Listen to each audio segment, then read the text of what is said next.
การปฏิบัติต้องเห็นสภาวะนะถ้าไม่เห็นสภาวะธรรมก็ยังไม่ได้สาระแก่นสารของการปฏิบัติ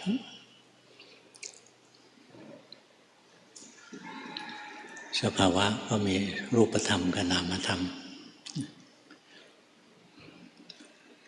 ต้องเห็นให้ได้ไม่งั้นก็กลายเป็นคิดเอาอย่างเดียว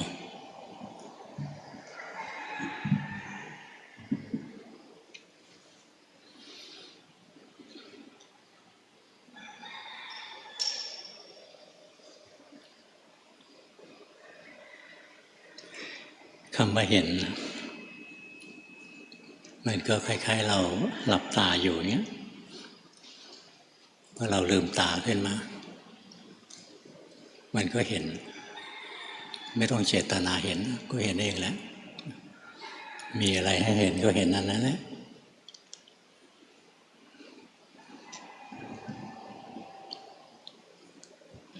มันง่ายจนยากเรานึกไม่ถึงว่ามันจะง่ายพอคิดถึงการปฏิบัติก็คิดว่าจะต้องทำอะไรไอ้สิ่งที่คิดว่าจะต้องทำนั้นมันล้วนแต่เกินจริงทั้งนั้นเกินความจำเป็นแค่เห็นกายอย่างที่กายเป็นเห็นจิตใจอย่างที่จิตใจเป็นจะยากอะไรก็เห็นด้วยใจธรรมดาไม่ได้ใจมีความโลภอยากเห็นอยากรู้ให้ชัดนะอยากรู้ไม่ให้คลาดสายตาแบบนั้นจงใจมากไปเคร่งเครียด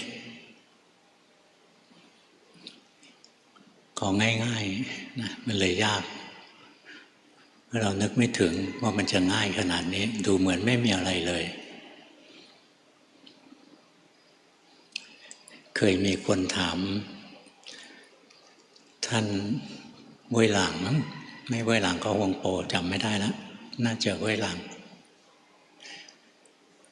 ว่าวิธีปฏิบัติมีเป็นยังไงบอกว่าไม่มีอะไรลืมตาแล้วก็ตื่นขึ้นมาเห็นสภาวะอย่างที่มันเป็นไม่ใช่ว่าต้องกำหนดจิตแบบนั้นจะดูก็ต้องมีมากมายจะต้องดูทำจิตให้นิ่งๆขรึมๆแล้วค่อยไปรู้สภาวะของง่ายมันก็เลยยากมันเคยชินที่จะไปทำจิตให้นิ่งๆก็ติดอยู่งั้นแหละบางคนก็แก้ได้นะบางคนก็แก้ไม่ได้ต้องไปรอพระเมตไตรท่านมาดูให้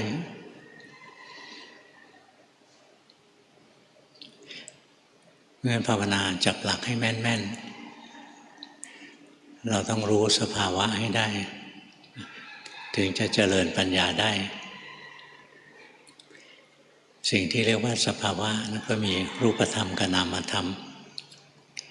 นิพพานก็เป็นสภาวะอีกอันหนึ่งแต่เราไม่เห็นนะยังไม่ต้องไปสนใจแขวนไว้ก่อน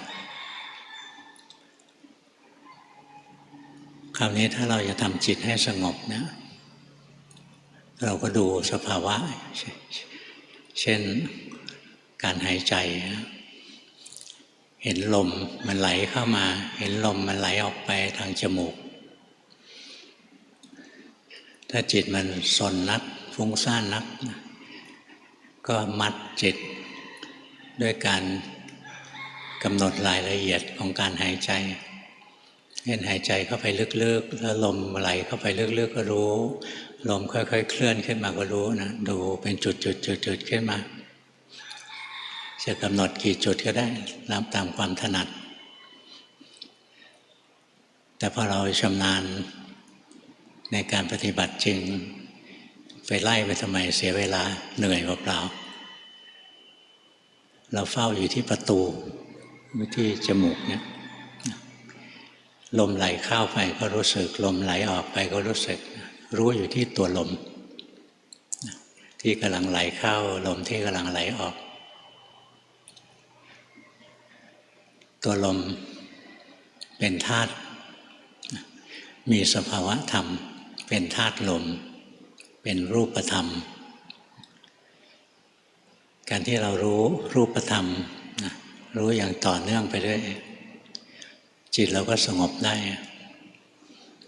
เพราะหลักของการทำความสงบหรือสมถกรรมฐานนะก็แค่น้อมจิตไปอยู่ในอารมณ์อันเดียวที่มีความสุขอย่างต่อเนื่องไม่ชอบลมหายใจก็ใช้อารมณ์ทางนามธรรมอย่างอื่นก็ได้ใจเรามีความสุขก็รู้ใจเรามีความทุกข์ก็รู้ใจเราเฉยๆก็รู้เห็นความเปลี่ยนแปลงของความรู้สึกนะดูสบายๆใส่ใจไปที่ตัวความรู้สึกถ้าเราใส่ใจไปที่ตัวรูปธรรมหรือนามธรรม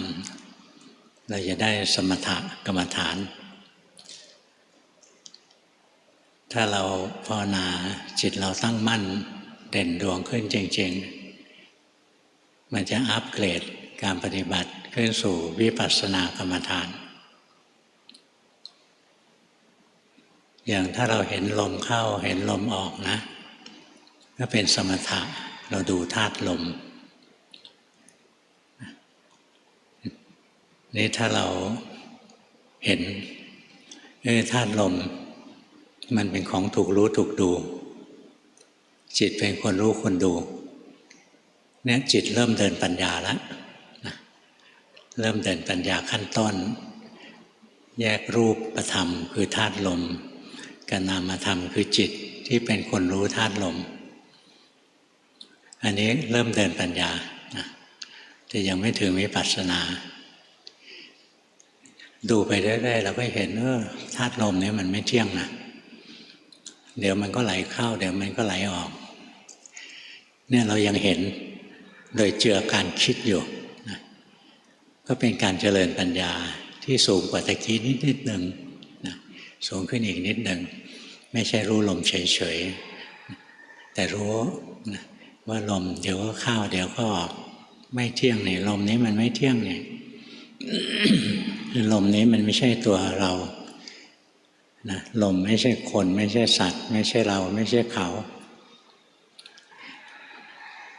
ถ้ายังเจือการคิดอยู่นะก็เป็นการเจริญปัญญาขั้นต้นนะนี่ต่อมาถ้าเห็นร่างกายมันหายใจปุ๊บนะแล้วมันเห็นตัวลมนะมันรู้สึกเลยมันรู้สึกเองนะตัวลมไม่ใช่คนไม่ใช่สัตว์ไม่ใช่เราไม่ใช่เขามีแต่ความไม่เที่ยงมีแต่การบังคับไม่ได้ไหลไปไหลมาตรงที่มันเห็นน่ามันถึงจะขึ้นวิปัสสนาตรงที่ยังคิดถึงไตรลักษณ์อยู่ยังไม่ขึ้นวิปัสสนานะเพราะวิปัสสนาแปลว่าเห็นอย่างถูกต้องเห็นแจ้งงั้นการที่หลวงพ่อบอกว่าต้องเห็นสภาวะให้ได้เราถึงจะทำวิปัสสนาได้ถ้าเรายังเห็นสภาวะไม่ได้ก็ยังทำวิปัสสนาไม่ได้ไม่ใช่คิดเรื่องสภาวะไม่ใช่เพ่งสภาวะยังเพ่งอยู่ที่ลมหายใจก็เป็นสมถะคิดถึงลมหายใจเดินปัญญานิดๆหน่อยๆนะว่ามันเป็นไตรลักษณ์อะไรเนี่ยคิดไปจิตก็สงบเป็นสมถะอีกแล้วต่อเมื่อเราเห็นลมนี้ไม่ใช่คนไม่ใช่สัตว์ไม่ใช่เราไม่ใช่เขาลมนี้ไม่เที่ยงนะเนี่ยเฝ้าสังเกตลงไปนี่ยกตัวอย่างธาตุลมนะสภาวะธรรมตัวอื่นๆก็เหมือนกันอย่างตอนหลวงพ่อหัดเจริญปัญญาหลวงพ่อมาหัดเจริญปัญญาจริงๆเมื่อปี25นะ2525ก่อนนั้นตั้งแต่2502ทำแต่ความสงบเดินปัญญาไม่เป็นทำแต่จิตสงบก็มาเจอหลวงปู่ดูลเข้าไปกราบท่านวันที่6 กุมภา 2525เข้าไปกราบท่านครั้งแรกได้บอกท่านหลวงปู่ครับผมอยากปฏิบัติหลวงปู่ท่านก็นั่งสอบประวัติหลวงพ่อนะนั่งหลับตาทำสมาธิของท่านไปไม่บอกอะไรเราก็นั่งรอไปในใจก็ยังไม่รู้จักครูบาอาจารย์เพิ่งเคยเห็นท่านครั้งแรกท่านก็อายุทั้ง95แล้วในคิดว่าท่านฉันข้าวเสร็จแล้วท่านนั่งหลับไปแล้วนะก็สักเกินครึ่งชั่วโมงนะแต่ไม่ถึงชั่วโมงท่านก็ลืมตามาแล้วท่านก็สอนการปฏิบัตินั้นไม่ยากเฉพาะผู้ไม่ปฏิบัติอ่านหนังสือมามากแล้วต่อไปนี้อ่านจิตตนเองกริยาที่ท่านใช้คืออ่านอะไรอ่านจิตตนเองหลวงพ่อก็เลยใช้การเจริญปัญญานะด้วยการอ่านจิตตัวเองจิตเราสุขก็เห็นจิตมันทุกข์ก็เห็นจิตไม่สุขไม่ทุกข์ก็เห็นจิตเป็นกุศลก็เห็นจิตโลภก็เห็นจิตโกรธก็เห็นจิตหลงก็เห็นทีแรกเวลาเห็นจิตโกรธเนี้ยจิตมันก็ถลำลงไปที่ตัวโกรธอันนี้ยังไม่เห็นเวลาเราเห็นอย่างเห็นความโกรธจิตถลำลงไปที่ความโกรธอันนี้ยังไม่ใช่ผู้เห็นที่แท้จริงจิตมันจมลงไปกับความโกรธนี่ต่อมาสังเกตเห็นจิตมันไหลเข้าไปในความโกรธเนี่ยอาศัยกำลังของสมาธิที่เคยฝึกมานะจิตมันก็ถอนตัวออกจากความโกรธจิตอยู่ส่วนหนึ่งความโกรธอยู่ส่วนหนึ่งนะเห็นจิตกับความโกรธเป็นคนละอันกันตัวนี้เริ่มเดินปัญญาขั้นต้นแล้วต่อมาก็เห็นนะความโกรธนะเมื่อกี้ไม่โกรธตอนนี้โกรธเมื่อกี้โกรธตอนนี้ไม่โกรธมันไม่เที่ยงฮะแล้วจิตจะโกรธหรือจิตจะไม่โกรธ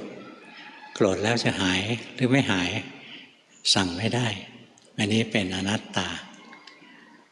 เนี่ยอย่างนี้เรียกว่าเราเห็น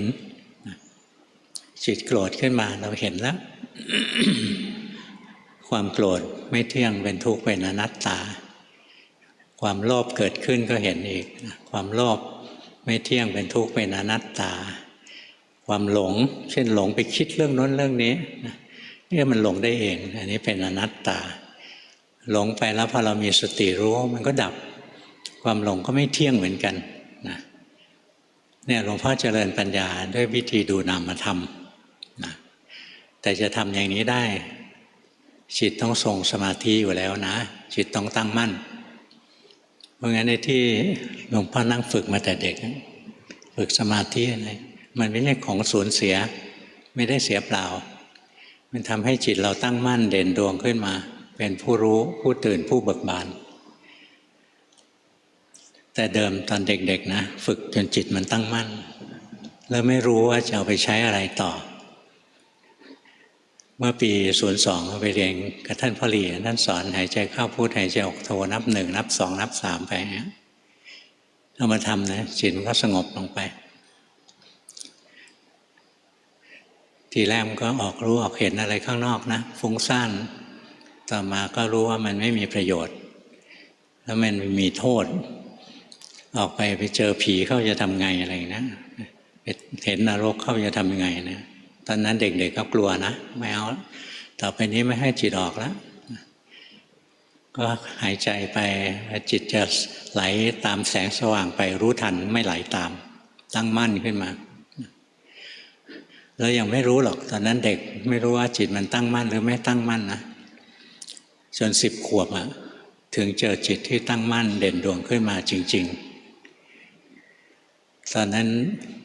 ไฟไหม้ใกล้ๆบ้านนะบ้านเป็นตึกแถวห้องใกล้ๆกันนะห่างไป4-5 ห้องนะไฟไหม้เห็นควันเห็นไฟพุ่งออกมาเห็นคนวิ่งหนีออกมาเห็นที่แรกตกใจ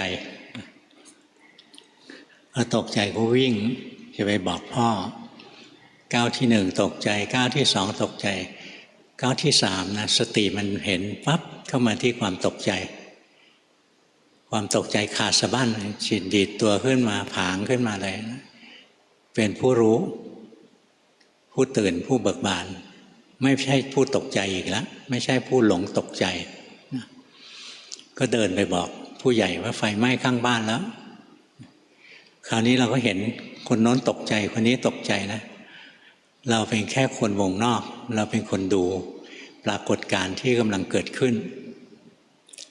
เนี่ยคือสภาวะที่จิตมันตั้งมั่นขึ้นมาจริงๆแล้วไม่ได้เจตนาจิตมันตั้งมั่นของมันเองภาวนามาเรื่อยๆนะเรียนกับหลวงปู่ดูลก่อนมาเจริญปัญญาพอเรามีจิตที่ตั้งมั่นพอความสุขเกิดขึ้นเรารู้ความสุขด้วยจิตที่ตั้งมั่นทีแรกก็ไม่เป็นกลางยินดีความจิตมีความสุขยินดีต่อมาก็เห็นอีกจิตเข้าไปหลงยินดีครับพอรู้ว่าจิตหลงยินดีนะความหลงยินดีก็ดับจิตก็เข้าสู่ความตั้งมั่นและเป็นกลางนะเวลามีความทุกข์เกิดขึ้นจิตที่หลงยินร้ายก็มองเห็นจิตมันหลงยินร้ายนะไม่ชอบรู้ทันว่าจิตยินร้ายนะความยินร้ายก็ดับจิตก็ตั้งมั่นและเป็นกลางจิตมันตั้งมั่นอยู่นะแล้วมันเห็นแล้วมันก็เลยเป็นกลางคราวนี้ก็เลยสามารถรู้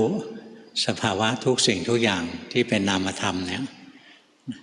ก็เห็นสภาวะทั้งหลายเกิดขึ้นตั้งอยู่แล้วก็ดับไปเรารู้ด้วยจิตที่ตั้งมั่นและเป็นกลางนะไม่นานไม่กี่เดือนนะก็เข้าใจแล้ว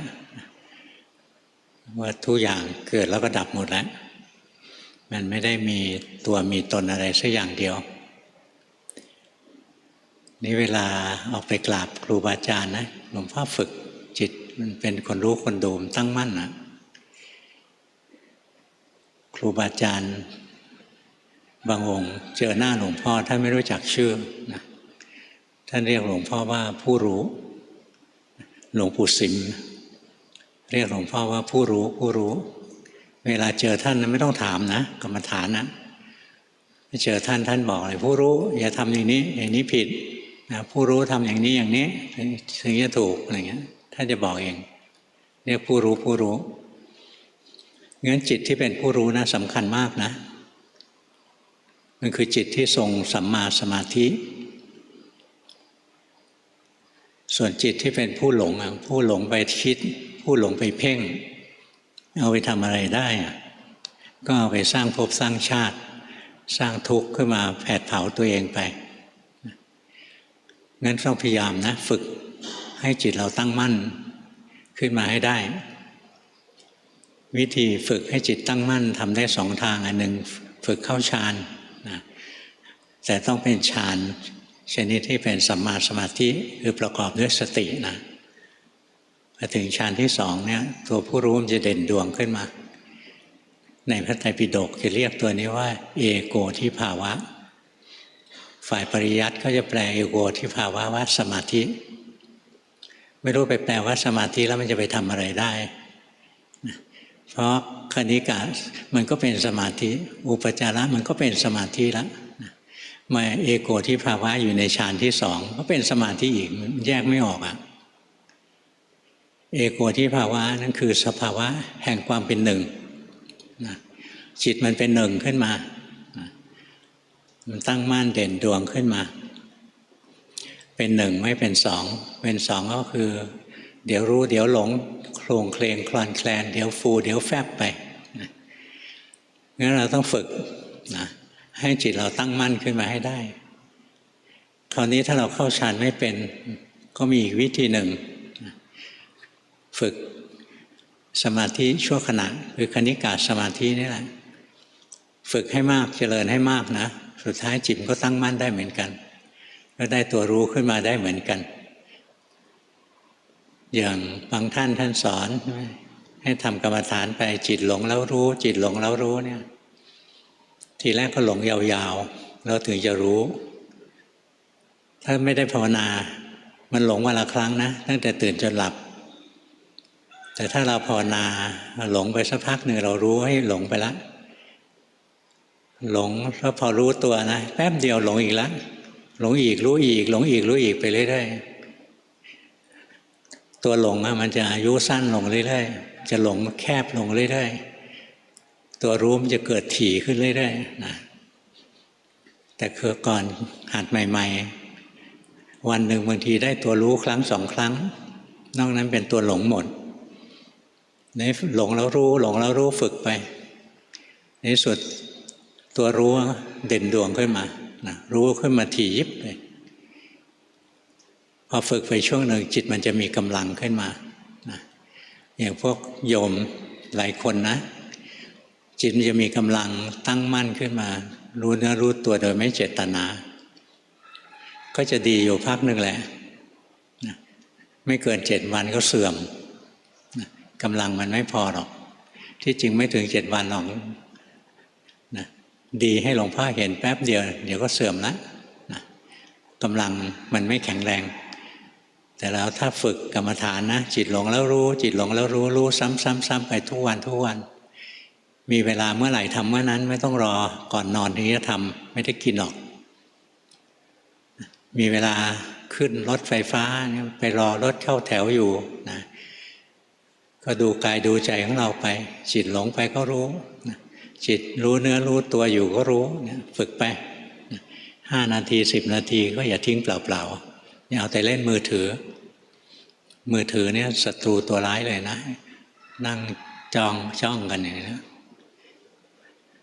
สมัยก่อนนะ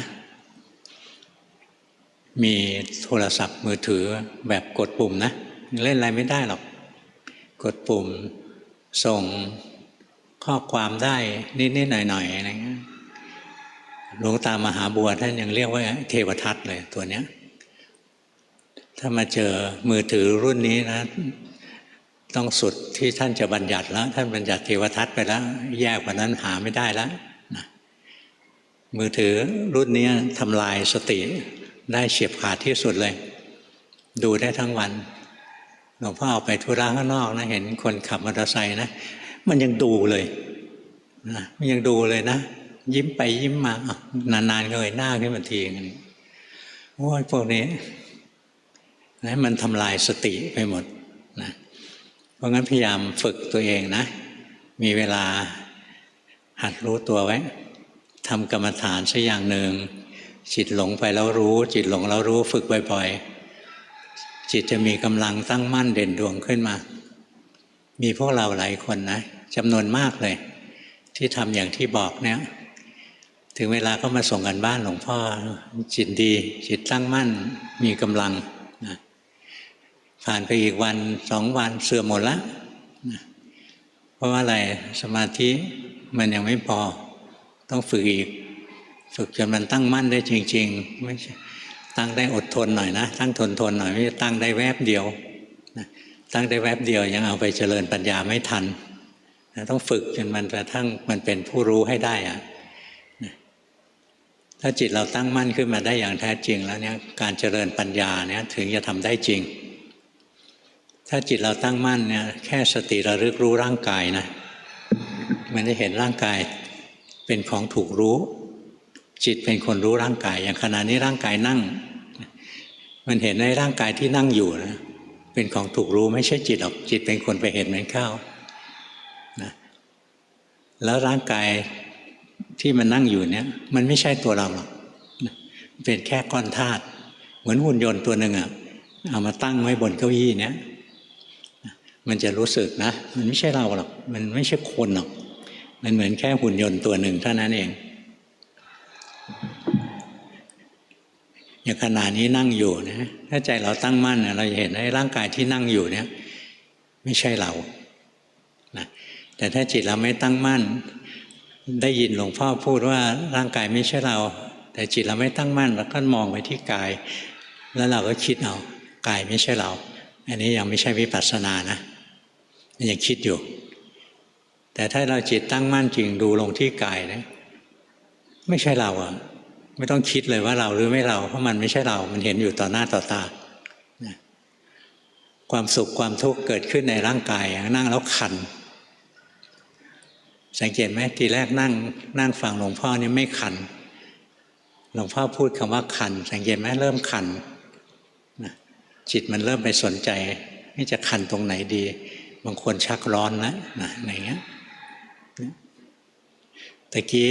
ฟังธรรมเพลิดเพลินไม่รู้สึกนะมีความคันเกิดขึ้นในร่างกายนะถ้าจิตเราตั้งมั่นนะเราจะเห็นว่าร่างกายกับความคันนั้นเป็นคนละอันกันร่างกายมันตั้งอยู่ก่อนความคันมันแทรกเข้ามาความคันไม่ใช่ร่างกายนะคันขึ้นมาก็เกาๆหายคันแล้วแต่ร่างกายก็ยังอยู่เนี่ยเพราะฉะนั้นร่างกายกับความคันเนี่ยคนละอันกันแต่ร่างกายก็เป็นของที่จิตรู้ความคันก็เป็นของที่จิตรู้นะเป็นของที่เกิดขึ้นมาผ่านมาแล้วก็ผ่านไปไม่ใช่เห็นนะร่างกายไม่ใช่คนไม่ใช่สัตว์ไม่ใช่เราไม่ใช่เขาเป็นแค่สภาวะของรูปธรรมอย่างหนึ่งความคันไม่ใช่คนไม่ใช่สัตว์ไม่ใช่เราไม่ใช่เขาเป็นเวทนาเป็นนามธรรมอย่างหนึ่งนะเนี่ยดูอย่างนี้หรือมันปวดมันเมื่อยนะมันปวดมันเมื่อยขึ้นมาเราเห็นว่าร่างกายก็อันหนึ่งนะความปวดความเมื่อยก็อันหนึ่งจิตที่เป็นคนรู้ก็อีกอันหนึ่งร่างกายไม่ใช่จิตไม่ใช่ความปวดเมื่อยความปวดเมื่อยไม่ใช่ร่างกายไม่ใช่จิตจิตไม่ใช่ร่างกายไม่ใช่ความปวดเมื่อยนี่หัดดูมันจะแยกขันออกไปเรื่อยๆแล้วขันแต่ละตัวมันจะไม่เป็นเราทีนี้บางทีสิ่งที่เกิดในจิตเราเนี่ยไม่ได้มีแต่ความรู้สึกสุขทุกข์นะความรู้สึกสุขทุกข์เนี่ยเกิดที่กายก็ได้เกิดที่จิตก็ได้บางทีร่างกายเรานั่งอะไรเพลินคิดอะไรเพลินไปร่างกายเรามีอยู่เราก็ลืมร่างกายกำลังถูกยุงกัดเราก็ไม่รู้นะแต่ใจเรากำลังมีความสุขคิดถึงสาวสวยแฟนเราอะไรเงี้ยเพิ่งเป็นแฟนใหม่ๆนะมีความสุขกระดีกระดาขึ้นมาจิตใจมีความสุขถ้าคนไม่ได้ภาวนานะมันก็หลงไปเลยถ้าคนภาวนาเราก็เห็นความสุขมันเกิดขึ้นในใจความสุขที่เกิดขึ้นในใจเรานะเป็นคนละอันกับความสุขที่เกิดในร่างกายเป็นคนละอันกับร่างกายเป็นคนละอันกับจิตใจจิตใจเป็นคนรู้เนี่ยค่อยๆแยกไปเรื่อยนะกุศลเกิดขึ้นอกุศลเกิดขึ้นก็ดูแบบเดียวกันนะใจโกรธขึ้นมาเราก็เห็นความโกรธไม่ใช่ร่างกายนะความโกรธไม่ใช่ร่างกายความโกรธไม่ใช่ความรู้สึกสุขทุกข์ในกายความโกรธไม่ใช่ความสุขทุกข์ในใจนะมันเป็นอีกสภาวะอย่างหนึ่งนะความโกรธมันผุดขึ้นมามันผุดจากไหนมันผุดขึ้นมาจากกลางอกนี่แหละนะกลางอกเรานะมันเป็นที่เกิดของนามธรรมจำนวนมากมันผุดขึ้นมานะมันมีศัพท์อยู่คำหนึ่งนะคำว่าหัตถยะหัตถยะเราชอบไปแปลว่าหัวใจหัตถยรูปแปลว่ารูปคือหัวใจนิยามของหัตถยรูปก็คือเป็นรูปที่เป็นที่เกิดของนามธรรมจำนวนมากฝ่ายปริยัติก็เลยคิดว่าหัตถยะคือหัวใจก็เลยคิดว่านี่แหละหัวใจเป็นที่เกิดของความรู้สึกทั้งหลายความรู้สึกดีความรู้สึกชั่วที่จริงหัตถยะตัวนี้ไม่ได้แปลว่าหัวใจหรอกหัตถยะตัวนี้คือกลางมันอยู่กลางเป็นความรู้สึกกลางจุดที่กลางเวลามันผุดอยู่ตรงไหนความรู้สึกมันผุดขึ้นตรงไหนนั่นแหละอยู่ตรงนั้นแหละนะมันเป็นที่เกิดของนามธรรมถ้าหัตถยรูปมันคือหัวใจถ้าคนเปลี่ยนหัวใจนิสัยใจคอก็ต้องเปลี่ยนไปหมดเลยนะนี่ไม่ใช่นะไม่ใช่เลยมันผุดขึ้นมาจากความกลางๆเนี่ยผุดขึ้นมาใครเคยเห็นไหมความโกรธมันพุ่งขึ้นมา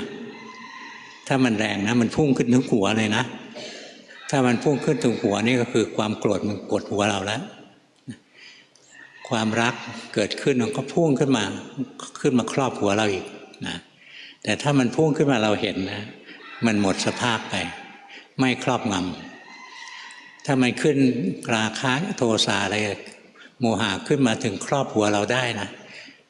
มันบงการความรู้สึกนึกคิดของเราได้หมดแล้วสมองเนี่ยกลายเป็นเครื่องมือของมันไปหมดแล้วเป็นลูกมือมันหมดนะแต่ถ้ากิเลสมันผุดขึ้นมานะเรามีสติเห็นนะมันดับต่อหน้าต่อตาเลยไม่ทันบงการเข้ามาให้เกิดพฤติกรรมนะทางความคิดทางคำพูดทางการกระทำถ้ามันขึ้นมาถึงนี้ได้มันบงการความคิดได้แล้วมันขึ้นสมองนะ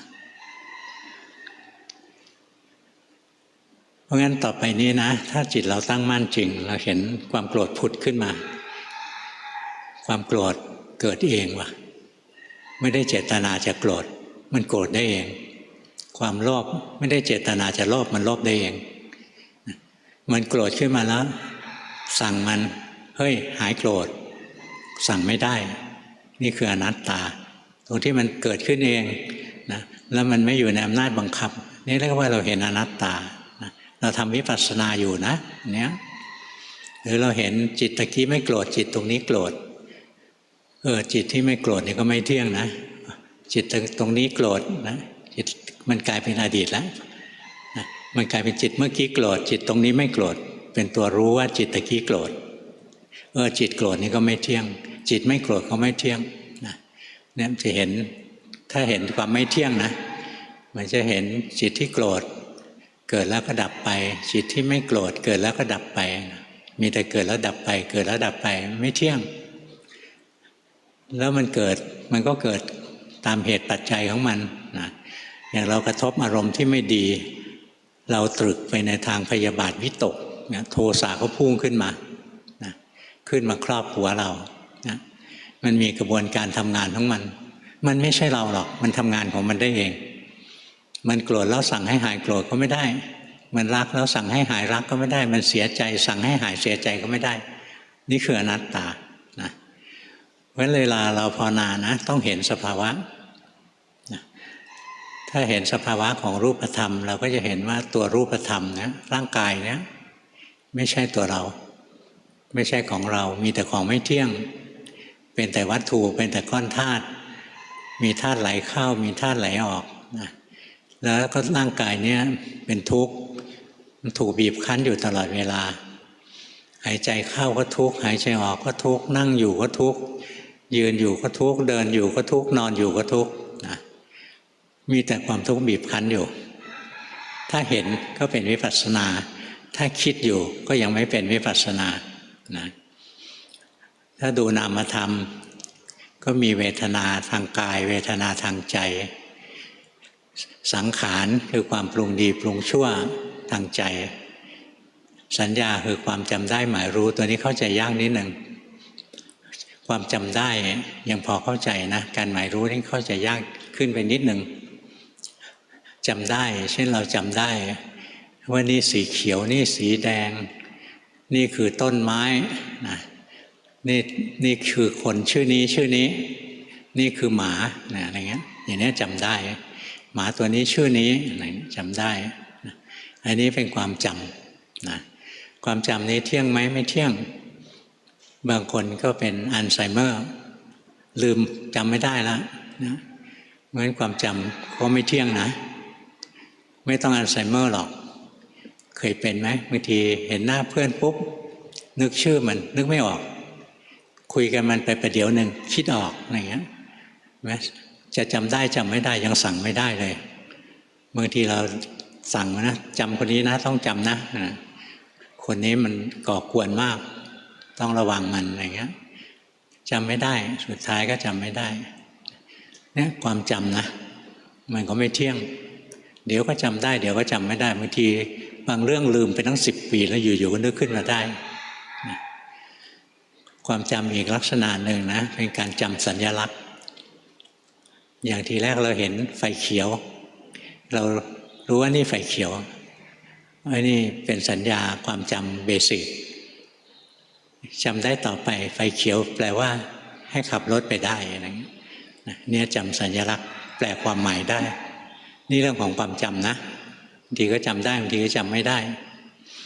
แต่ตรงหมายรู้เนี่ยเข้าใจยากนิดหนึ่งหมายรู้มี2 ชนิดหมายรู้ถูกกับหมายรู้ผิด ปุถุชนหมายรู้ผิดที่ว่ายากก็ยากตรงนี้เพราะเราไม่เคยหมายรู้ถูกปุถุชนนะมันมี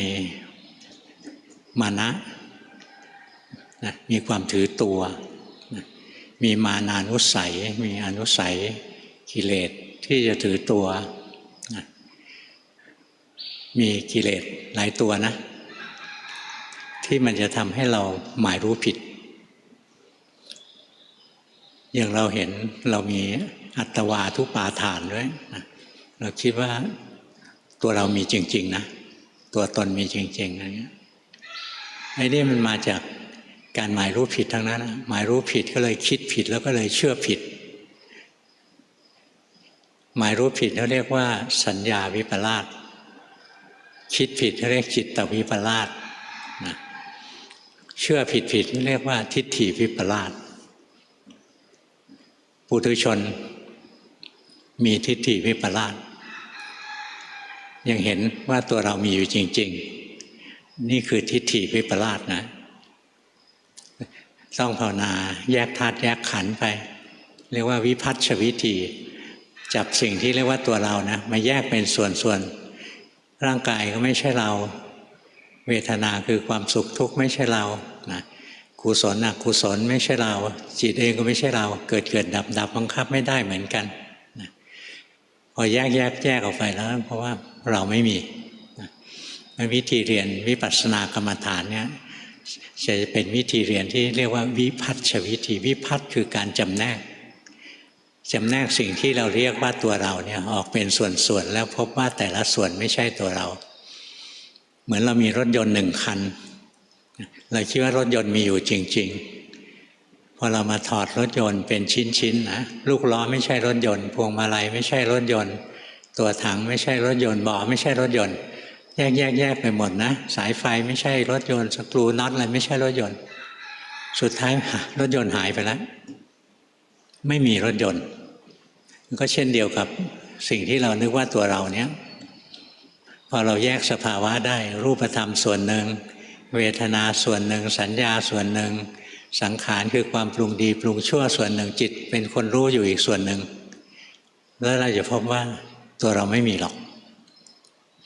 แบบเดียวกับที่จับรถยนต์แยกเป็นชิ้นๆอ่ะแต่นี่เราไม่ได้แยกรถยนต์เราแยกตัวเองวิธีอย่างนี้นะเรียกว่าวิภัชชวิธีนะวิภัชชวิธีวแหวนสระอีพอสำเภาไม้หากาศชอช้างตัวเดียวหรือ2 ตัวก็ตามใจถ้า2 ตัวก็เขียนเต็มยศถ้าตัวเดียวก็คือตัดตัวสะกดทิ้งเหลือแต่ตัวตามเหลือชอช้างตัวหลังไว้นะแล้วแต่ภาษามันไม่พอแยกได้แล้วมันจะไม่มีเรางั้นเราต้องพยายามฝึกนะพยายามฝึกหัดรู้สภาวะให้ได้จะรู้สภาวะได้นะจิตต้องตั้งมั่นถ้าจิตไม่ตั้งมั่นก็รู้สภาวะไม่ได้มองลงมาในร่างกายนี่คือตัวเราถ้าจิตตั้งมั่นมองลงมานี้นี่เป็นรูปเป็นวัตถุมีเวทนาแฝงอยู่ในวัตถุนี้มีเวทนาแฝงอยู่ในจิตใจมีความจำแฝงอยู่ในจิตใจมีความปรุงดีปรุงชั่วแฝงอยู่ในจิตใจแยกออกไปสุดท้ายก็เห็นนะรูปมีแต่ความไม่เที่ยงรูปถูกบีบคั้นให้แตกสลายรูปไม่ใช่ตัวเราขันธ์ห้าดูไปรูปไม่ใช่เราเป็น1แล้วเวทนาสุขทุกข์เวทนาเกิดขึ้นตั้งอยู่แล้วก็ดับไปไม่เที่ยงสั่งไม่ได้บังคับไม่ได้ไม่ใช่เราเนี่ยจิตตั้งมั่นนะถึงจะเห็นจริงถ้าจิตไม่ตั้งมั่นยังคิดเอาสังขารความปรุงดีปรุงชั่วนะล้วนแต่ไม่เที่ยงโกรธก็โกรธชั่วคราวรักก็รักชั่วคราวที่สาบานจะรักกันนิรันดรเป็นไปไม่ได้ไม่ต้องนิรันดรตอนไหนหรอกตอนนี้เจอผู้หญิงเราก็รักนะตอนนี้หันมากินข้าวนั่งกินข้าวด้วยกันแหละตอนนี้เรามาสนใจที่ข้าวเนี้ย เราลืมผู้หญิงคนนั้นแล้วเราลืมรักไปแล้วเห็นไหมความรักนั้นสั้นนิดเดียวนะงั้นความรักที่ว่าอมตะอมตะล้วนแต่ความรักชั่วขณะเท่านั้นนะสั้นๆไม่มีหรอกเพราะอมตะไม่มีจริงนะมีแต่ชื่ออะไรอมตะนครอะไรเงี้ยพอจะมีในความจริงไม่มีอะไรที่อมตะมีแต่เกิดแล้วดับเนี่ยเฝ้ารู้เฝ้าดูลงไปนะเราจะรู้เลยกายก็ไม่ใช่เรานะเป็นของไม่เที่ยงเป็นทุกข์เป็นอนัตตาเวทนาความสุขทุกข์ทั้งหลายไม่เที่ยงเป็นทุกข์เป็นอนัตตาสัญญาความจำได้ความหมายรู้ไม่เที่ยงเป็นทุกข์เป็นอนัตตาสังขารคือความปรุงดีปรุงชั่วไม่เที่ยงเป็นทุกข์เป็นอนัตตาจิตที่ออกรับรู้อารมณ์ทางตาหูจมูกลิ้นกายใจไม่เที่ยงเป็นทุกข์เป็นอนัตตาตรงจิตเป็นอนัตตาดูยังไงดูยากนิดหนึ่งเราต้องฝึกจิตจนกระทั่งเป็นผู้รู้ให้ได้ก่อนนะแล้วเสร็จแล้วเราจะเห็นไหมผู้รู้เนี่ยเรารักษาไม่ได้นะพอมีรูปอะไรผ่านมานะจิตมันก็ไปดูรูปจิตที่เป็นผู้รู้อยู่เฉยๆดับเกิดเป็นจิตที่ดูรูปขึ้นมาแทนจิตดูรูปนิดหนึ่งแล้วก็ดับเกิดเป็นจิตคิดขึ้นมาแทนคิดเรื่องรูปนะรู้ทันว่าจิตหลงคิดจิตหลงคิดดับเกิดจิตรู้ขึ้นมาอีกแล้วเนี่ยจิตแต่ละดวงนะก็เกิดดับเกิดดับสุดท้ายเราจะรู้นะจิตทั้งหมดไม่เที่ยงเกิดแล้วดับทั้งหมดนะจะจิตดีหรือจิตชั่วหรือจะจิตผู้รู้ก็เกิดแล้วดับทั้งหมดนะแล้วก็ไม่ใช่ตัวเราบังคับไม่ได้สั่งไม่ได้ถ้าลงเห็นขันธ์ห้านะไม่เที่ยงเป็นทุกข์ไม่ใช่เรานะดูซ้ำๆไปเรื่อยๆนะไม่เฉพาะโสดาบันนะที่จะได้ที่สุดแห่งทุกข์ก็มาเพราะการเห็นขันธ์ห้าเป็นไตรลักษณ์นั่นแหละตอนที่พระพุทธเจ้าสอนปัญจวัคคีย์ท่านสอนอนัตตลักขณสูตรท่านสอนรูปเวทนาสัญญาสังขารวิญญาณไม่เที่ยงเป็นทุกข์เป็นอนัตตาปัญจวัคคีย์พิจารณาแล้วเห็นตามไม่ใช่คิดนะท่านเห็นต้องเห็นสภาวะแล้วปัญจวัคคีย์ก็รู้แจ้งแทงตลอดรูปเวทนาสัญญาสังขารวิญญาณคือสิ่งที่เคยว่าเป็นเรานะจริงๆแล้วไม่ใช่เราไม่ใช่คนไม่ใช่สัตว์ไม่ใช่เราไม่ใช่เขาท่านหมดความยึดถือในรูปนามขันธ์ห้านี้ก็ถึงที่สุดแห่งทุกข์บรรลุพระอรหันต์ไปให้การที่เราเห็นขันธ์ห้าเป็นอนิจจังทุกขังอนัตตาเนี่ยแหละเป็นทางที่จะทำให้เราบรรลุมรรคผลตั้งแต่โสดาบันขึ้นไปนะอย่างเราเห็นใจเดี๋ยวก็โกรธเดี๋ยวก็ไม่โกรธอะไรนะปิ๊งขึ้นมารู้เลยจิตก็ไม่ใช่เราจิตไม่ใช่เรามันจะรู้นะขันธ์ทั้งหมดไม่ใช่เรามันจะรู้แจ้งลงไปโอ้ตัวเราไม่มีเนี่ยปัญญาเบื้องต้นนะตัวเราไม่มีนี่ปัญญาของพระโสดาบันแต่สุดท้ายเห็นแจ้งทะลุลงไปอีกนะขันธ์ห้าทั้งหมดนะไม่ใช่แค่ว่าไม่ใช่ตัวเราเอาแค่จริงๆมันคือตัวทุกข์มันทุกข์เพราะมันไม่เที่ยงมันทุกข์เพราะมันถูกบีบคั้นให้แตกสลายมันทุกข์เพราะมันไม่อยู่ในอำนาจบังคับอันนี้เรียกว่าทุกขสัจทุกขสัจจะนะไม่ใช่สัตวะเรียกว่าเห็นทุกขสัจเห็นทุกขสัจแจ่มแจ้งก็คือพระอรหันต์แหละว่าทันทีที่เห็นทุกขสัจแจ่มแจ้งนะสมุทัยก็ถูกละอัตโนมัติเลยนะสัจจะอันที่สองคือสมุทัยดับทันทีสัจจะอันที่สามคือนิโรธคือนิพพานปรากฏขึ้นทันทีทันทีที่จิตสิ้นตัณหานะจิตสิ้นตัณหาเพราะจิตรู้แจ้งในกองทุกข์พอรู้แจ้งในกองทุกข์ก็สิ้นตัณหาพอสิ้นตัณหาก็สัมผัสพระนิพพานเลยพระนิพพานคือสภาวะที่สิ้นตัณหาและขณะนั้นแหละคือขณะแห่งอริยมรรคนะเพราะฉะนั้นการที่หลวงพ่อสอนพวกเรานะหัดแยกขันธ์ไปทีแรกฝึกจิตให้ตั้งมั่นนะแล้วค่อยๆแยกขันธ์ไปร่างกายกับจิตคนละอันกันสุขทุกข์ในกายเป็นคนละอันกับร่างกายเป็นคนละอันกับจิตสุขทุกข์ทางจิตใจเป็นคนละอันกับร่างกายเป็นคนละอันกับจิตนะความจำได้หมายรู้เป็นคนละอันกับร่างกายเป็นคนละอันกับความสุขความทุกข์เป็นคนละอันกับจิตสังขารก็เป็นคนละอันกับร่างกายกับความรู้สึกสุขทุกข์ คนละอันกับจิตเนี่ยสุดท้ายแยกเข้ามาจนถึงตัวจิตนะแล้วก็เห็นตัวจิตเองก็ตกอยู่ใต้ไตรลักษณ์เช่นเดียวกับขันธ์อย่างอื่นนั่นเองคราวนี้แหละจิตก็จะได้โสดาบันนะแล้วเรียนจากนั้นก็เรียนอย่างเดิมดูไตรลักษณ์ของขันธ์ห้าต่อไปอีกจนปัญญามันแก่รอบนะก็พัฒนาขึ้นไปเป็นลำดับจนถึงที่สุดแห่งทุกข์ที่สุดจุดที่เป็นจุดสิ้นสุดแห่งทุกข์ก็คือจุดที่ปล่อยวางจิตได้นั่นแหละเพราะจิตดวงเดียวนี้แหละเป็นตัวสร้างขันธ์ห้าเอามาหลอกจิตที่ไม่ฉลาดนะจิตดวงเดียวนี้เองถ้าเข้าใจจิตแจ่มแจ้งนะ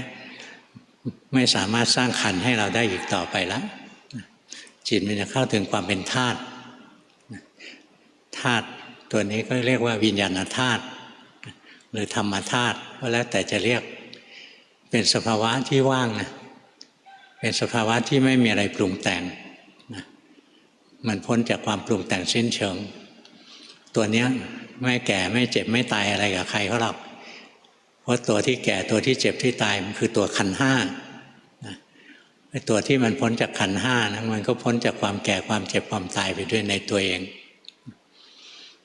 วันนี้เทศให้ฟังพอสมควรนะไปฝึกเอาฟังครั้งแรกยากก็ไปฟังหลายๆครั้งเดี๋ยวมันก็รู้แหละนะฟังแล้วก็ลองมาดูของจริงไปถึงวันหนึ่งก็รู้นักปฏิบัติ100 ไม่เข้ามาตรงนี้นะส่วนใหญ่มัวแต่ทำยังไงจิตจะนิ่งทำไงจิตจะสงบแล้วก็ทำไงจะรักษาเอาไว้คิดอยู่แค่นั้นมันก็เลยได้แค่นั้นคือได้แค่ไปพรหมโลกไปเป็นพรหมก็ทุกข์นะทุกข์มากเลยยิ่งรูปประพรหมนะทุกข์เยอะคนโน้นเรียกคนนี้เรียกมาเฝ้าโรงแรมตอนเช้าก็ให้กินมะพร้าวอ่อนทุกวันนะคอเลสเตอรอลขึ้นเลยนะเป็นพรหมลำบากจริงนะ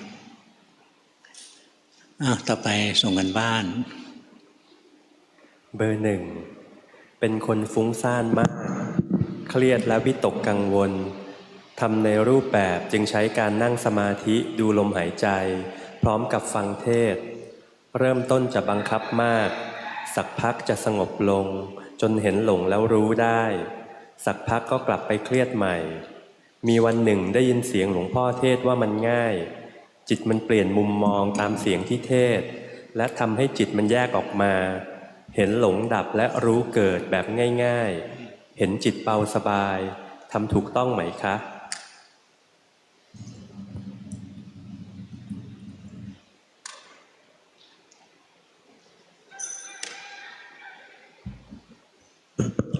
ถูกนะไอ้ที่ฝึกช่วงแรกมันก็ถูกในระดับหนึ่งจนกระทั่งจิตมันตื่นขึ้นมาได้นี่ก็ถูกเป็นอีกระดับหนึ่งนะเมื่อในสิ่งที่เราทำนะล้มลุกคลุกคลานอะไรเนี่ยไม่สูญเปล่านะ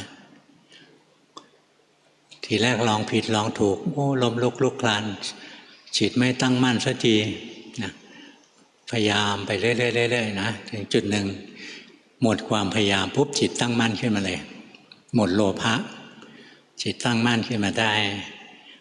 แต่อยู่ๆจิตจะตั้งมั่นอย่างนี้ได้ไหมไม่ได้มันก็ต้องผิดมาก่อนนะเขาเรียกว่าผิดเป็นครูนักปฏิบัติไม่ต้องกลัวทำผิดนะผิดเป็นครูแต่ผิดแล้วให้รู้ว่าผิดเท่านั้นแหละถ้าผิดแล้วคิดว่าถูกเนี่ยตายเลยทำไปเถอะทำอะไรก็ผิดทำไปเถอะนะแล้วมันก็จะผิดน้อยลงมันก็จะถูกมากขึ้น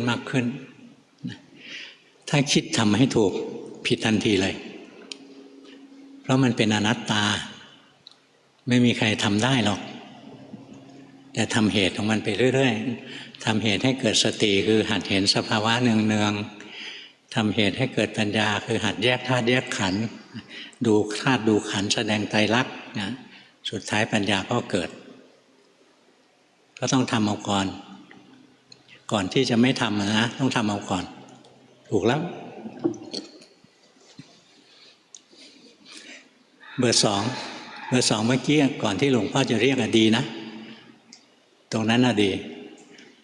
มันเป็นอดีตแล้วไม่ต้องไปหามันแล้วอยู่กับปัจจุบันเป็นขณะไว้ ใจไหลไปรู้สึกไม่ห้าม แล้วเราจะเห็นนะจิตมันก็ไหลได้เองนะเบอร์สองเห็นไหมจิตมันไหลไปได้เองเนี่ยหลงไปคิดให้รู้ว่าหลงไปคิดไหลไปคิดแล้วนะไหลเอาเบอร์สองถามเบอร์สองในรูปแบบนั่งสมาธิหายใจเข้าพุทธออกโท 15-30 นาทีในชีวิตประจำวันใช้การดูจิตเป็นส่วนมากปกติจะเห็นโทสะและราคะได้ค่อนข้างดีส่วนโมหะเห็นไม่ค่อยทันเวลาหลงจะเกิดโมหะก่อนจะหลงยาวกว่าจะกลับมาได้บางครั้งหลงไปครึ่งวัน การแยกธาตุแยกขันธ์เข้าใจว่ายังแยกได้ไม่ขาดดีพอขอหลวงพ่อเมตตาชี้แนะแนวทางปฏิบัติครับแยกได้นะแยกได้มันก็แยกมีสติมันก็แยกขาดสติแล้วมันก็ไม่แยกก็หลงนะที่ฝึกอยู่ถูกแล้วนะดีแล้วแต่อย่าบังคับจิตนะจิตนะดีก็ได้เลวก็ได้จิตดีก็สอนไตรลักษณ์จิตเลวก็สอนไตรลักษณ์ขออันเดียวให้มีสติไว้เท่านั้นแหละจิตเลวจะน่ากลัวนะถ้าเราไม่มีสติรู้ทันมันถ้ามันโกรธเนี่ยเลวแล้วเรามีสติรู้ว่าโกรธใช้ได้ช่วงนี้แมงหวีเริ่มมาเยอะอากาศร้อนนะมีตลกดีนะบางคนให้คะแนนวัดหลวงพ่อนะเพราะมีที่ให้คะแนนอยู่ในอะไร Google ใช่ไหม Google Map หัก1 แต้มไปแล้วแมงหวีเยอะ ทางวัดควรจะหาทางกำจัดแมงหวีโอ้ไปกำจัดมันได้ไงมันอยู่เต็มบ้านเต็มเมือง ระหว่างแมงหวีกับคนเนี่ยสายพันธุ์ไหนเกิดก่อนกันยังไม่รู้เลยนะเบอร์สองเห็นไหมหลงไปแล้วรู้สึกไหมโดนหลอกเรื่องแมงหวีแป๊บเดียวไปเลยนะตรงนี้อย่ารวบจิตเข้ามาคลายจิตออกใช้จิตปกตินะดำรงอยู่กับความเป็นปกติตรงนี้จงใจหมดแล้วลืมการปฏิบัติสักแวบหนึ่งรู้สึกเอาใหม่อย่างเนี้ยนะทำผิดแล้วไม่ต้องขยันทำผิดแล้วโยนทิ้งเลยเริ่มต้นรู้สึกเอาใหม่เบอร์สามยังฟุ้งอยู่นะเบอร์สามเบอร์สามในรูปแบบสวดมนต์และรู้ลมหายใจเข้าออกในชีวิตประจำวันคอยรู้กายรู้ใจเท่าที่ได้พยายามฝึกเจริญเมตตาแต่ยังรู้สึกจิตมีโทสะบ่อยๆร่างกายป่วยเป็นมะเร็งต่อมน้ำเหลืองมา10 ปีจิตใจเดี๋ยวอ่อนแอย่ำแย่เดี๋ยวมีสติเหมือนเป็นไบโพล่ารู้สึกการปฏิบัติก้าวหน้าแล้วถอยหลังเหมือนติดอะไรอยู่ทำให้ก้าวไปต่อไม่ได้ขอหลวงพ่อชี้แนะค่ะไม่ต้องก้าวไปไหนหรอกอยู่กับปัจจุบันนี่แหละดีที่สุดแล้วถ้าอยากไปข้างหน้านะก็คืออยากแล้วไปไหนไม่ได้หรอกนะรู้สึกตัวไปอ่านใจตัวเองที่เป็นปัจจุบันไปกังวลรู้ว่ากังวลโกรธรู้ว่าโกรธนะมันเป็นยังไงรู้อย่างนั้นไปตามรู้ตามเห็นไปแต่ทุกวันนะทำในรูปแบบทำความสงบจิตเข้ามาบ้างจิตยังฟุ้งแรงไปนิดนึงนะอยู่กับความสงบบ้างทำความสงบอะไรไม่เป็นก็สวดมนต์ไปสวดยาวๆหน่อยก็ได้นะกลางหนังสือสวดไปเรื่อยๆเรื่อยๆใจมันก็สงบได้เห็นไหมพอใจมันเริ่มสงบนะมันก็เริ่มมีแรงตั้งมั่นขึ้นมาได้รู้สึกไหมแต่สงบตรงเนี้ยมันสงบเพราะว่าคุยกับหลวงพ่อนะงั้นเวลาไม่เจอหลวงพ่อเราต้องฝึกของเรานะทำกรรมฐานจิตหนีไปแล้วรู้แล้วก็กลับมาอยู่กับกรรมฐานของเราไปฝึกเรื่อยๆเนี่ยจิตมันจะตั้งมั่นสงบแล้วก็ตั้งมั่นขึ้นมาตรงนี้ค่อยดีขึ้นแล้วตรงนี้หลงแล้วรู้สึกไหม ตรงเนี้ยดีกว่าตะกี้อีกรู้สึกไหมเมื่อกี้มันรู้มันตื่นแล้วมันก็เบิกบานปุ๊บขึ้นมานะมันรู้สภาวะตามที่มันเป็นมันรู้หลงรู้ว่าหลงปุ๊บรู้เกิดเลยรู้ตื่นเบิกบานขึ้นแวบหนึ่งนะหลงอีกรู้อีกก็แล้วกันไม่ห้ามนะหลงได้นะหลงแล้วรู้เอาเบอร์สี่นี่เบอร์สามตอนนี้เข้าท่ามากเลยนะดีจิตต้องอย่างนี้นะแต่รักษาไม่ได้หรอกเดี๋ยวเลิกคุยกับหลวงพ่อก็กลับไปที่เก่านะ มันต้องฝึกจนเราสามารถอยู่ได้ด้วยตัวเองไม่ใช่อยู่เพราะคุยกับหลวงพ่อเบอร์สี่เบอร์สี่ปฏิบัติในรูปแบบโดยพิจารณากายและเวทนาทางกายจิตจะรวมลงเหมือนกันที่อัปปนาสมาธิพออิ่มจะถอนตัวลงเองที่อุปจารสมาธิสติจะรู้ถึงความคิดที่ผุดขึ้นรู้แล้วดับทันทีสิ่งใหม่ผุดรู้แล้วดับไม่ขาดสายจนในที่สุดจะเข้าอัปปนาสมาธิอีกวนเข้าออกแบบนี้ระหว่างวันสติจับโทสะพอรู้ดับทันทีได้โดยไม่ได้ตั้งใจเกิดขึ้นเองบางครั้งก็รู้ไม่ทันโดยเฉพาะโมหะควรแก้ไขอย่างไรคะรู้สึกตัวให้เยอะเข้าไว้อยู่กับโลกข้างนอกอย่างเงี้ยภาวะของมนุษย์เนี่ยเป็นภาวะกลางๆไม่ทุกข์มากไม่สุขมากนะไม่ดีมากไม่เลวมากมันเปลี่ยนแปลงตลอดเวลามันจะเดินปัญญาง่ายที่สุดนะในสภาวะปกติเนี้ยส่วนสภาวะถ้าจะย้ายจิตเข้าไปอยู่ในภพพรหมอย่างว่างๆอ่ะไม่ได้เดินปัญญาหรอกเดินยากนะไม่อยู่ตรงนี้ให้เยอะๆนะยกเว้นเวลาต้องการพักผ่อนทำความสงบก็เข้าสมาธิไปออกมาแล้วออกมากระทบอารมณ์ตาหูจมูกลิ้นกายใจกระทบอารมณ์เกิดความเปลี่ยนแปลงที่จิตนึงคอยรู้ความเปลี่ยนแปลงไปไม่เลี่ยงการกระทบนะกระทบแล้วเห็นความเปลี่ยนแปลงแล้วรู้เอาเข้าอัปปนาให้หลวงพ่อดูได้ไหมตอนเนี้ยเข้าไปเอาเบอร์ห้าเบอร์ห้าปัจจุบันรู้สึกไม่เครียดเหมือนแต่ก่อนแต่รู้สึกแน่นๆอยู่บ้างมีอาการง่วงเพลียเหมือนนอนไม่พอหรือเป็นเพราะเกิดจากการปฏิบัติที่ยังไม่ถูกต้องขอหลวงปู่เมตตาชี้นำการปฏิบัติค่ะไปหาทางนอนหลับบ้างนะ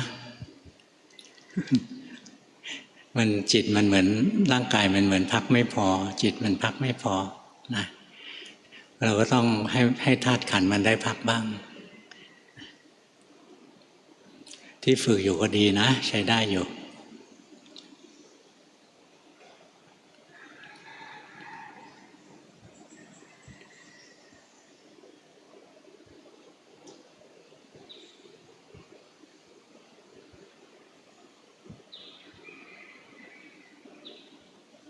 เบอร์ห้าเห็นไหมจิตมันไหลไปไหลมาตลอดเวลาอยู่กับร่างกายบ่อยๆนะรู้สึกร่างกายไป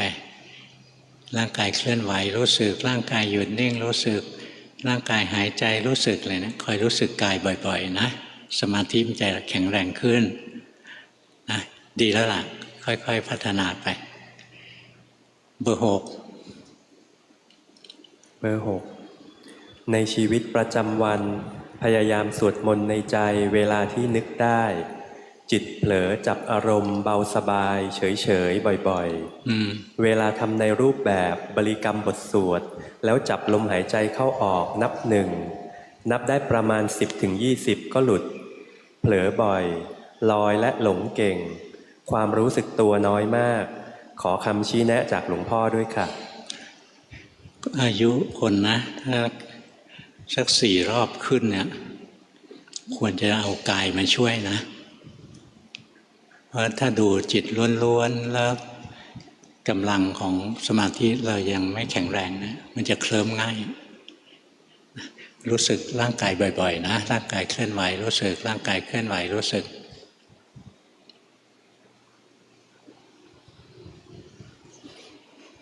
ดีนะเบอร์สี่ฝึกไปใจก็สบายได้นะสังเกตความเปลี่ยนแปลงของมัน ตอนไหนทำดูความเปลี่ยนแปลงไม่ได้ก็ช่างมันอยู่กับความสงบอยู่กับความสุขนะอยู่ให้เคยชินไป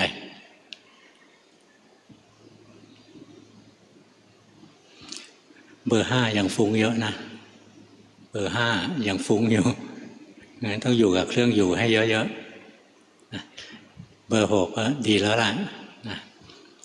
ทำสม่ำเสมอแล้วร่างกายขยับแล้วรู้สึกไปนะจิตจะมีกำลังมากขึ้นเบอร์7เดินจงกรมทุกวันเริ่มดูจิตตัวเองเป็นโทสะและวิตกเห็นความรู้สึกโกรธกลัวกังวลเกิดขึ้นตลอดแต่ไม่นานก็หายจนวันหนึ่งเกิดความไม่พอใจอย่างรุนแรงรู้สึกทุกข์ร้อนรนไม่ยอมหยุดไม่ยอมนอนนึกถึงคำสอนหลวงพ่อที่ว่าจิตเป็นอนัตตาควบคุมไม่ได้ขอหลวงพ่ออบรมสั่งสอนค่ะก็จิตมันเป็นอนัตตาจะไปควบคุมมันได้ยังไงจิตมันต้องเรียนรู้นะจิตมันต้องเรียนรู้ความจริงจนมันพอมันถึงจะยอมจิตไม่เหมือนเด็กคนหนึ่งนะเหมือนลูกเราอย่างเงี้ยเราไปเก่งแทนลูกไม่ได้อะต้องให้ลูกมันหาประสบการณ์เอาเองลองผิดลองถูกไปเดี๋ยววันหนึ่งมันก็ฉลาดขึ้นมามันก็เข้าใจโลกเข้าใจชีวิตขึ้นมาจิตนี้ก็เหมือนลูกของเราบังคับมันไม่ได้นะมันก็ให้มันเรียนรู้ไปต่อไปมันก็รู้ว่าทำอย่างนี้แล้วจะทุกข์นะทำอย่างนี้กิเลสจะเกิดนะอะไรนะมันจะรู้ของมันนะมันก็จะเลือกทางเดินที่ดีของมันเองสั่งมันไม่ได้หรอกพามันเรียนรู้ความจริงไปเรื่อยๆเมื่อ7 นาทีนะหลวงพ่อเห็นมาตั้งแต่ก่อนที่หลวงพ่อจะเทศแล้วล่ะตอนก่อนที่จะฟังเทศเนี่ยก่อนที่จะส่งกันบ้านนะดีนะไม่ใช่ไม่ดีธรรมดาเบอร์8ฝึกเจริญสติในชีวิตประจำวันสภาวะตอนนี้สงบว่างไร้ทุกข์เบลอเคลิ้มเฉยกับสิ่งต่างๆที่เข้ามาผ่านมาแล้วก็ผ่านไปสักแต่ว่ารู้สักแต่ว่าเห็นเคยมีคนบอกว่าจบแล้วแต่ยังไม่เชื่อเพราะกลัวโดนกิเลสหลอกขอหลวงพ่อช่วยแนะนำการปฏิบัติค่ะดีมากนะที่ไม่เชื่อขณะนี้โมหะอยู่นะขณะนี้จิตมีโมหะรู้สึกไหมถ้าจบแล้วไม่มีหรอกนะถ้าจบจริงไม่มีขณะนี้จิตยังมีความไม่พอใจอยู่รู้สึกไหมแสดงว่าไม่ใช่อนาคาเนี่ยหลวงพ่อไล่พักเดียวก็จะรู้เลยว่าเป็นอะไรนะสังเกตไหมบางครั้งใจเราก็ยังหงุดหงิดได้นะ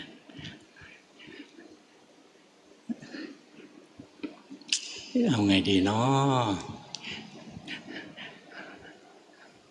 ถอยจิตออกมาสิถอยออกมาเป็นคนธรรมดาสิเวลาเราจะวัดกิเลสนะว่าเรามีกิเลสตัวไหนหรือไม่เนี่ยวัดในสภาวะของการเป็นคนธรรมดานะถ้าเราไปแต่งจิตนิ่งๆอยู่งั้นนะมันจะไม่เห็นกิเลสหรอกนะเพราะฉะนั้นถ้ากลับออกมาข้างนอกเนี่ยมาอยู่กับโลกของความเป็นจริงเนี่ยเราถึงจะเห็นกิเลสตัวจริงนะเราจะรู้ว่ากิเลสอะไรละแล้วกิเลสอะไรยังไม่ละนะไม่อย่าน้อมจิตเข้าไปอยู่ในโลกภายในนิ่งๆอยู่ตรงนั้นมันแค่หลุมหลบภัยเท่านั้นเองออกมาก็มาเจอความวุ่นวายของโลกข้างนอกซึ่งจิตเราไม่ชอบตัวนี้ดูออกไหมออกมากระทบโลกนะจิตไม่ชอบหรอก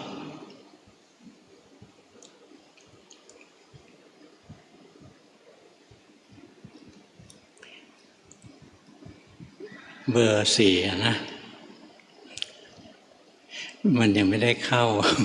อัปปนานะเมื่อกี้เนี่ยมันยังคิดไม่เลิกเลย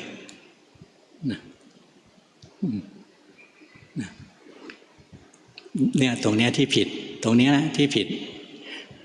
รู้สึกไหมอยู่ๆเราก็รวบจิตเข้ามาเพื่อจะให้นิ่งตัวนี้แหละนะที่ผิด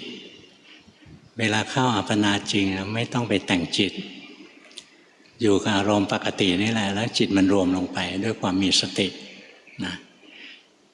มันจะไม่ใช่เข้าไปแล้วก็เครียดอยู่ข้างในนะเมื่อกี้เข้าไปนะข้างในมันยังเครียดอยู่นะออกมาแลบลิ้นทีหนึ่งรู้สึกไหมจิตยังมีติดตัวนิ่งๆอยู่ตัวหนึ่งนะต้องตัวเนี้ยที่ยังผิดอยู่ถ้าจิตเราติดตัวนิ่งๆอยู่นะเราเดินปัญญาไม่ได้จริงหรอกมันยังเหลือตัวนิ่งค้างอยู่เบอร์ 8ไปดูตัวมานะไว้นะที่ตัวมานะจะขึ้นมาให้เรารู้ประเภทเราดีแล้วเราเก่งเราอะไรง้นอย่างเงี้ยหรือเราไม่ดีเราไม่เก่งอะไรเงี้ยนะมันก็เป็นกิเลสตัวหนึ่งเหมือนกันนะคอยรู้ไปตาหูจมูกลิ้นกายใจกระทบอารมณ์จิตใจเราเกิดสุขให้รู้เกิดทุกข์ให้รู้เกิดกุศลเกิดอกุศลให้รู้แล้วเราก็จะเห็นว่าการที่ตาหูจมูกลิ้นกายใจกระทบอารมณ์นั้นเราเลือกไม่ได้เราห้ามไม่ได้กระทบแล้วเกิดสุขหรือทุกข์เราก็สั่งไม่ได้เกิดกุศลหรืออกุศลเราก็เลือกไม่ได้เนี่ยตามรู้ตามเห็นอย่างนี้เนืองๆนะปัญญาที่แท้จริงมันจะเกิดขึ้นการจะเกิดอริยมรรคอริยผลนะมันไม่ได้เกิดด้วยการน้อมจิตให้เข้าไปนิ่งอยู่ภายในถ้าน้อมลงไปอยู่นั่งนิ่งๆมันไม่เดินปัญญาจริงหรอกวันนี้ได้ฟังเท่านี้นะวันนี้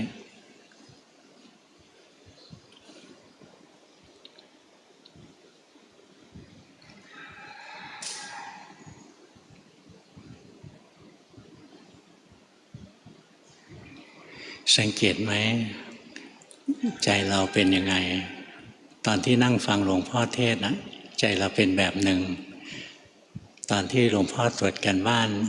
ทางซูม8 คนเนี้ยใจของเราก็เป็นอีกแบบหนึ่งนะมันเป็นนักฉวยโอกาสนึกออกไหมพอหลวงพ่อมาสนใจ8 คนนี้พวกเราฉวยโอกาสหนีนะใจเราก็แอบบอกแวกคิดโน่นคิดนี่ไปนะสติสำคัญนะขาดสติตัวเดียวเนี่ยไม่ต้องพูดถึงศีลสมาธิปัญญาหรอกงั้นมีสติรู้สึกกายมีสติรู้สึกใจไปเรื่อยๆอย่าเว้นวรรคอย่าขาดช่วงขาดตอนช่วงไหนอ่านจิตใจได้อ่านจิตใจไม่ได้รู้สึกกายไปนะถ้าจิตยังมีกำลังอยู่ตอนที่รู้สึกกายแล้วมันก็เดินปัญญาเห็นกายเป็นไตรลักษณ์ถ้าแรงไม่พอรู้สึกกายไปจะได้สมถะนะจิตที่มีแรงก็กลับมารู้สึกกายรู้สึกจิตได้อีกรอบหนึ่งต้องอดทนนะเส้นทางนี้ไม่ยากนะแต่บางคนทนไม่ไหวเพราะมันน่าเบื่อคล้ายๆอ่านหนังสือเล่มเดิมทุกวันอ่านแรมเดือนแรมปีนะอ่านหลายปีอย่างเงี้ยอย่างหลวงพ่ออ่านจิตตัวเองหลายปีไม่เบื่อนะหรือตอนนั่งสมาธิเมื่อก่อนรู้ลมหายใจ22 ปีไม่เบื่อนะหลวงปู่ดูลให้ดูจิตดูมันทุกวันนะไม่เบื่อมีเวลาเมื่อไหร่ก็ดูเมื่อนั้นเลยนะเนี่ยถ้าใจเรามีฉันทะอย่างนี้นะมันจะมีวิริยะขยันดูนะขยันปฏิบัติจิตใจเราก็จะมีสมาธิขึ้นมามีจิตตะเพราะเราสนใจอยู่ในอารมณ์เดียวอย่างถ้าหลวงพ่อตอนนั้นหลวงพ่อก็สนใจอยู่ที่จิตตัวเองนะมีความพึงพอใจที่จะเรียนรู้จิตตัวเองเรียกว่าฉันทะเมื่อมันพอใจมันก็ขยันรู้ขยันดูจิตตัวเองเป็นวิริยะการที่เราจดจ่อคอยรู้จิตใจตัวเองไม่วอกแวกไปที่อื่นนั่นคือจิตตะนะแล้วคราวนี้มันก็จะค้นคว้าพิจารณาใคร่ครวญจิตมันทำเองนะมันก็ค่อยรู้แจ้งแทงตลอดในจิตมากขึ้นเรียกว่าวิมังสาธรรมะนี้ชื่ออิทธิบาท 4เหมือนถ้าพวกเราคนไหนภาวนาแล้วเดี๋ยวก็เบื่อเดี๋ยวก็อย่างโน้นเดี๋ยวก็อย่างนี้นะเรียกว่ายังไม่มีฉันทะนะถ้าไม่มีฉันทะเนี่ย ทำยังไงดี อดทนไปก่อนนะอาศัยศรัทธานะอาศัยศรัทธาเชื่อมั่นในคำสอนของพระพุทธเจ้าแต่เดิมพระอริยสาวกทั้งหลายท่านก็มีกิเลสเหมือนพวกเราท่านก็อดทนต่อสู้มานะจนฝ่าด่านต่างๆมาได้เข้าถึงความบริสุทธิ์หลุดพ้นได้